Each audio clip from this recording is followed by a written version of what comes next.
My name is Madeline Pierce, and the silence inside my new house was louder than any celebration I had imagined. The balloons were tied neatly to the staircase railing. The table was set with food I had spent all morning preparing. The keys sat in the center like proof that everything I had sacrificed had finally become real. My dream house. Earned, not given. I checked my phone again. No messages. No calls. Just one notification from social media. My sister, Brianna, smiling beside her new car. My parents standing proudly next to her, arms wrapped around her like she had just accomplished something monumental. They weren't late. They had chosen her. I stood there alone, surrounded by everything I had built, realizing something I had always tried to ignore. They didn't see me. Not really. 2 weeks passed before my phone rang. Mom. "We need to talk about your house," she said casually. "Not congratulations. Not I'm proud of you. Just business." I didn't respond immediately. "She needs a place," Mom continued. "You should let your sister move in." Let.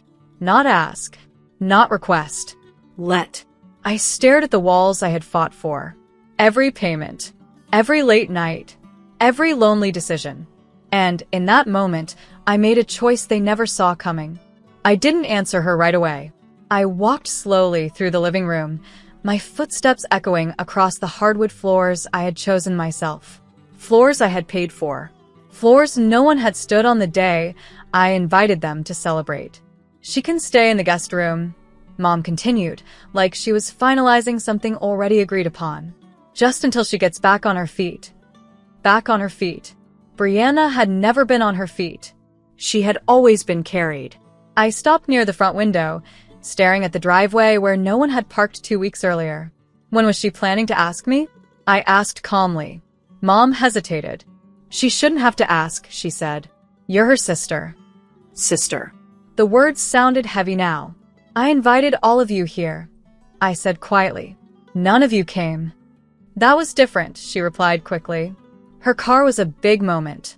My house wasn't. My years weren't. My effort wasn't. "She needs help," Mom repeated. I understood something then. This wasn't about her needing help. It was about them believing they still owned access to everything I had built. "I'll think about it," I said. She sounded relieved. "Good," she replied. "I knew you'd do the right thing." She hung up confident. Certain, because they still believed I would say yes. They had no idea I already had a different plan. I didn't call Brianna. She didn't call me either. Because in her mind, this wasn't something she needed to negotiate. It was something she would inherit through expectation. 2 days later, Mom called again. "She'll come by this weekend," she said casually. "You can give her the keys then." Not can she come. Not is it okay. Just assumption.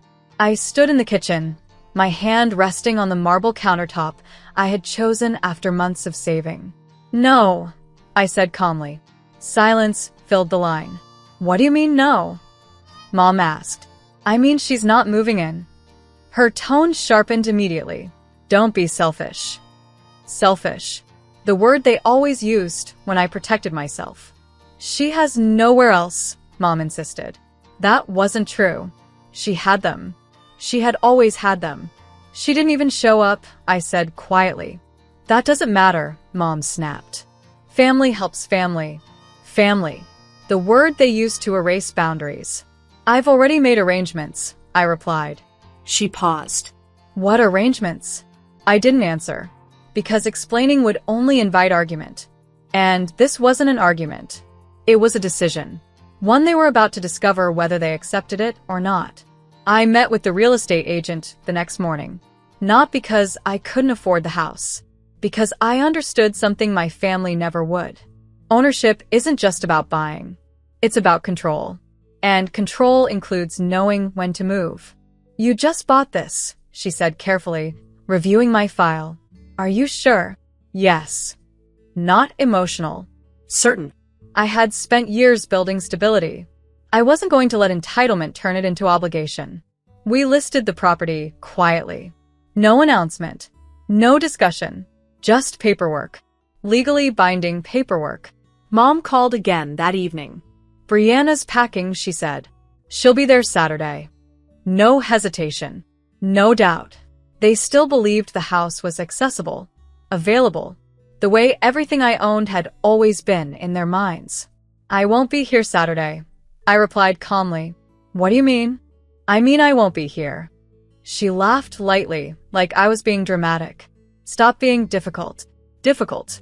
Another word for unavailable. I didn't argue, because arguing invites negotiation. And this wasn't negotiable. The listing went live that night.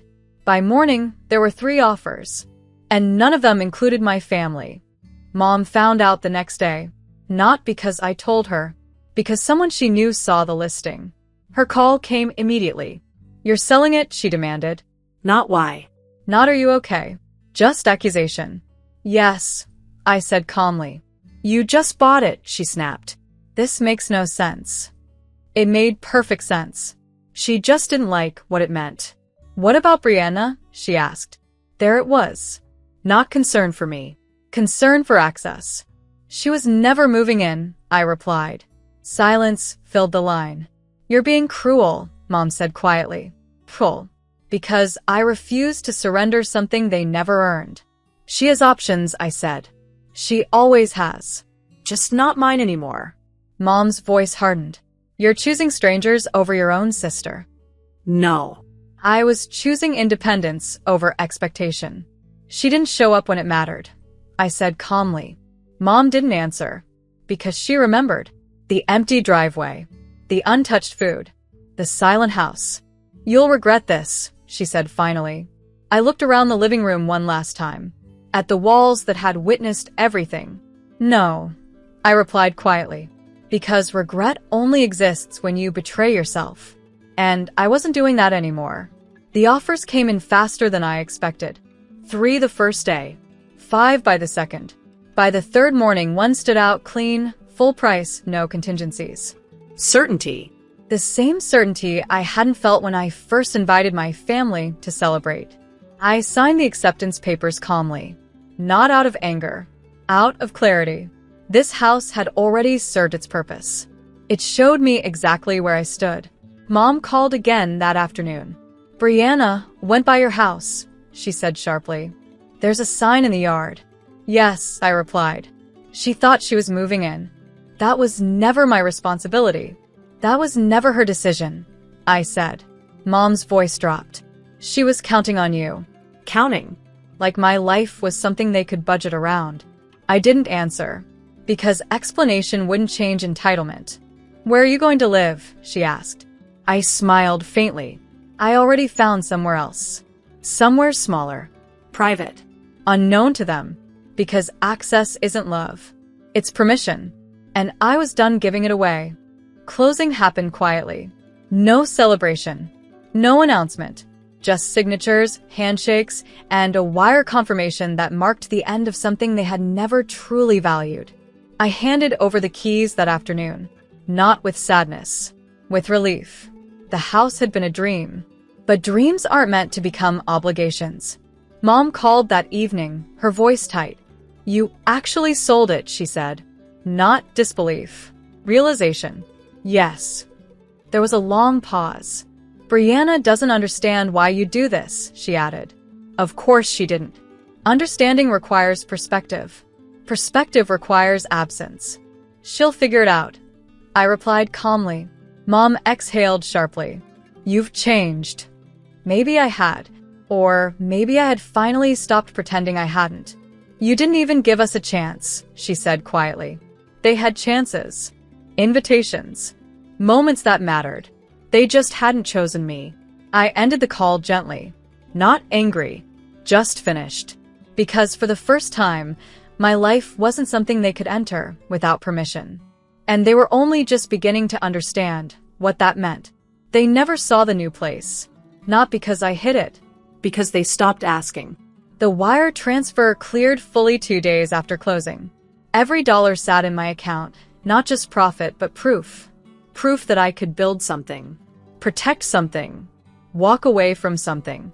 On my own terms. Mom called once more a week later. Her voice wasn't sharp this time, just quiet. Brianna thought you'd always have space for her, she said.